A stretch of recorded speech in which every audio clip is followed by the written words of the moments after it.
امام حسین علیہ السلام کی ولادت 3 شعبان 4 ہجری مدینے میں ہوئی۔ جیسے ہی مولا علی اور بی بی فاطمہ زہرا کو اللہ نے امام حسین عطا کیا تو جبریل امین آسمان سے حسین نام لے کے حضور محمد مصطفیٰ صلی اللہ علیہ وآلہ وسلم کی خدمت میں حاضر ہوا اور عرض کرنے لگا، یا رسول اللہ نے آپ کو ایک نواسہ عطا کیا ہے اور اللہ کی مرضی یہ ہے کہ آپ اس کا نام حسین رکھیں، اور یہ وہی نواسہ ہے جو اللہ کے دین کے لیے اپنا سب کچھ کرب و بلا میں قربان کرے گا، اور اس کی قربانی کے بعد ہی رہتی دنیا تک اللہ کا دین باقی رہے گا۔ حضور نے جیسے ہی امام حسین کو گود میں لیا تو اپنی زبان امام حسین کے منہ میں رکھتے ہیں اور امام حسین رسول اللہ کی زبان چوستے ہیں۔ تاریخ نے لکھا، اللہ کے رسول اتنی محبت کرتے ہیں جس کی مثال دنیا میں نہیں ملتی۔ رسول خدا اکثر امام حسین کو اپنے سینے پہ سلایا کرتے تھے۔ چھوٹے سے امام حسین جب مسجد نبوی میں داخل ہوتے تو آپ اپنے خطبے کو روک کے امام حسین کو اپنی گود میں لیتے اور منبر پہ تمام اصحاب کو بتاتے کہ اے لوگو پہچانو، یہ میرا نواسہ حسین ہے، ان قریب اس کو میرے دین کے لیے بے جرم و خطا قتل کیا جائے گا۔ اس وقت اس حسین کی مدد کرنا، بس دور بدلتا جاتا ہے۔ اللہ کے رسول کی رحلت کے بعد اہل بیت پہ مصائب بڑھتے جاتے ہیں۔ بی بی فاطمۃ الزہرا سلام اللہ علیہا کی شہادت ہوتی ہے، امام علی کو مسجد کوفہ میں شہید کیا جاتا ہے، امام حسن کو بھی زہر دیا جاتا ہے، اور جب سن 60 ہجری کا سورج طلوع ہوتا ہے تو یزید پوری دنیا کے سامنے اللہ کے دین اسلام کا انکار کرتا ہے، وہ قرآن کی توہین کرتا ہے اور یہ کہتا ہے کہ میں محمد بن عبداللہ کے دین کو نہیں مانتا، اور اس وقت وہ دنیا کا سب سے بڑا بادشاہ ہوتا ہے جس کی حکومت 3 بر اعظم پہ پھیلی ہوتی ہے۔ پوری دنیا ظالم بادشاہ کے ظلم کی وجہ سے خاموش رہ جاتی ہے۔ اتنے میں امام حسین علیہ السلام مدینے سے یہ آواز دیتے ہیں کہ اے یزید، تو جھوٹا ہے، میرا نانا حضرت محمد مصطفیٰ صلی اللہ علیہ وآلہ وسلم اللہ کا رسول ہے اور قرآن اللہ کی کتاب ہے، اور اگر اس بات کو بتانے کے لیے مجھے قربان بھی ہونا پڑے تو میں پیچھے نہیں ہٹوں گا۔ بس یزید یہ حکم نافذ کرتا ہے کہ امام حسین کو مدینے میں شہید کیا جائے۔ امام حسین نہیں چاہتے کہ ان کا خون ناحق اپنے نانا کے مقدس شہر میں بہے۔ آپ مکے کی طرف ہجرت کرتے ہیں اور اللہ کے گھر کی پناہ میں جا کے مقیم ہوتے ہیں اور حج کے فرائض انجام دیتے ہیں۔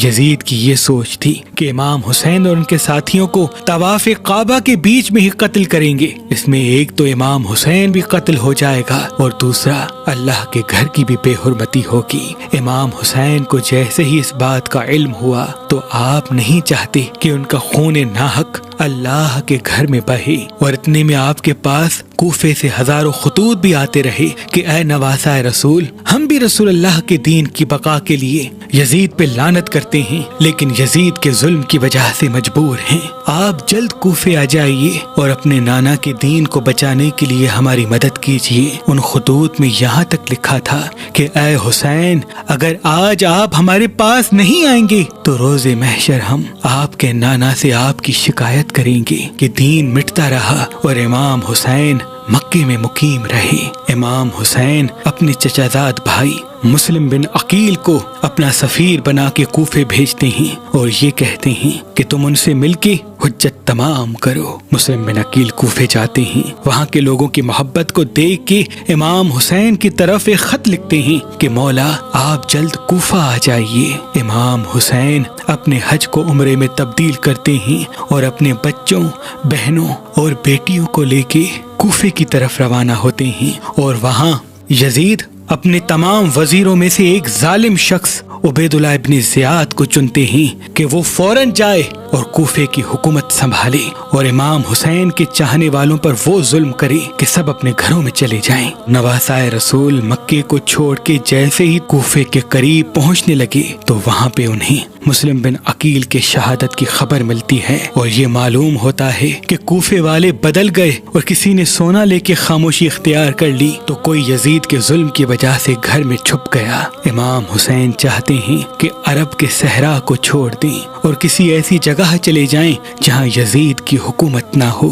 یہ بات جیسے ہی ابن زیاد کو پتہ چلتی ہے تو وہ ہر کے ساتھ ہزاروں کی فوج بھیجتا ہے اور کہتا ہے جاؤ، حسین کوفے کے آس پاس ہیں، اس کو فوراً قائد کرو۔ اور اپنے رہائی امام حسین کو ڈھونڈتے ڈھونڈتے صحرائے مکیب تک پہنچتے ہیں جہاں امام حسین کا قافلہ ہوتا ہے۔ امام حسین نے جیسے ہی جناب ہر کو دیکھا کہ وہ بھی پیاسے ہیں، ان کے سپاہی بھی پیاسے ہیں، ان کے جانور بھی پیاسے ہیں، آپ عباس سے کہتے ہیں ان سب کو پانی پلاؤ۔ اور امام حسین کا اخلاق دیکھتا ہے اور پانی پینے کے بعد امام حسین کو روک نہیں پاتا، بس امام حسین نہر فرات کے کنارے سے چلتے رہتے ہیں۔ یہ بات جب ابن زیاد کو پتہ چلتی ہے کہ ہر تو امام حسین کے ساتھ نرمی کر رہا ہے تو وہ عمر بن سعد کے ساتھ 18,000 کا لشکر بھیجتا ہے کہ حسین کو فوراً روکو۔ بس چلتے چلتے امام حسین کا قافلہ کربلا سے گزرتا ہے اور وہاں امام حسین کا گھوڑا رک جاتا ہے۔ امام حسین جیسے ہی معلوم کرتے ہیں کہ زمین کو کیا کہتے ہیں، الگ الگ نام امام حسین کو بتائے جاتے ہیں۔ کوئی نینوا کہتا ہے، کوئی ماریا کہتا ہے اور کوئی بوڑھا شخص آ کے کہتا ہے یہ کرب کی زمین ہے اور اسے کربلا کہتے ہیں۔ امام حسین گھوڑے سے اترتے ہیں، سجدہ شکر کرتے ہیں اور عباس سے کہتے ہیں عباس خیمے لگاؤ، ہمیں یہی امتحان دینا ہے۔ 2 محرم 61 ہجری کو امام حسین کربلا پہنچتے ہیں اور یزید کے سپاہی امام حسین کے خیمے دریا سے دور لگواتے ہیں تاکہ جب ہمیں حسین کا پانی بند کرنا پڑے ہم بند کر سکیں۔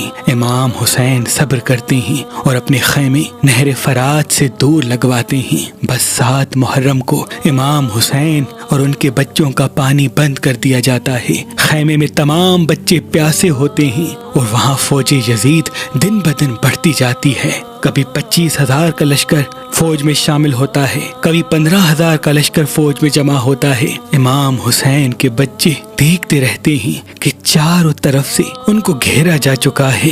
یزید کی فوج یہ چاہتی تھی کہ 9 محرم کو امام حسین کو قتل کیا جائے۔ امام حسین ایک رات عبادت کے لیے مانگتے ہیں اور یوں 9 محرم کو جنگ ٹل جاتی ہے اور 10 محرم عاشورہ کے دن رکھی جاتی ہے۔ بس جیسے ہی 9 محرم کا دن ڈھلتا ہے امام حسین بعد نماز عشاء اپنے تمام ساتھیوں کو ایک خیمے میں جمع کرتے ہیں اور فرماتے ہیں تم سب نے میرا بہت ساتھ دیا، میں تم سے خوش ہوں اور چاہتا ہوں کہ اب تم اپنے اپنے گھر واپس چلے جاؤ، کیونکہ یہ فوج مجھے شہید کرنا چاہتی ہے۔ اللہ سے تم سب کو جنت روز محشر میں لے کے دوں گا۔ سب امام حسین کے ساتھی خاندان کے افراد ادھر ادھر دیکھتے ہیں کہ یہ ہمارے مولا نے کیا کہہ دیا۔ اتنے میں امام حسین فرماتے ہیں شاید تم لوگوں کو آنکھوں کی شرم نے مارا ہے، عباس چراغ بجھا دو۔ چراغ بجھ جاتا ہے اور کچھ دیر کے بعد جیسے ہی جناب عباس چراغ جلاتے ہیں تو امام حسین دیکھیں تمام ساتھی تلواریں اپنے گلے پہ رکھ کر ایک آواز میں کہتے ہیں کہ اے میرے مولا حسین، ہم آپ کو ان ظالموں میں کیسے چھوڑ کے جائیں، ہم بھی اللہ کے دین پہ قربان ہونا چاہتے ہیں، ورنہ ہم روز محشر آپ کی والدہ کو کیا منہ دکھائیں گے۔ بس امام حسین فرماتے ہیں جاؤ اپنے اپنے خیموں میں اللہ کی عبادت کرو۔ بس 10 محرم کا سورج طلوع ہوتا ہے۔ جناب ہر جیسے یہ سمجھتے ہیں کہ اب امام حسین کو شہید کیا جائے گا، آپ بعد نماز فجر امام حسین کے قدموں میں آ کے گر جاتے ہیں، معافی طلب کرتے ہیں اور فرماتے ہیں اے نواسہ رسول مجھے معاف کر دیجیے گا، میں نے سب سے پہلے آپ کا رستہ روکا تھا۔ امام حسین اسے معاف کرتے ہیں اور کہتے ہیں اے ہر تو آزاد ہے اور تیری جنت کی ضمانت میں دیتا ہوں، چلا جا۔ جناب ہر کہتے ہیں آپ کو ان دشمنوں میں چھوڑ کے میں کیسے جاؤں، مجھے اجازت دیجیے تاکہ میں بھی اللہ کے دین پہ قربان ہو جاؤں۔ بس جناب ہر میدان میں آتے ہیں، شہید ہوتے ہیں، ان کے بچے بھی میدان میں آتے ہیں اور اللہ کے دین پہ قربان ہوتے ہیں۔ ایک ایک امام حسین کا اصحاب چاہے وہ جناب جون ہو، حبیب ابن مظاہر ہو، شہید ہوتا جاتا ہے، یہاں تک کہ بنی ہاشم کے جوان بھی کربلا کی گرم زمین پہ سو جاتے ہیں۔ شہزادہ قاسم کی لاش میدان میں پامال ہو جاتی ہے۔ جناب عباس نہر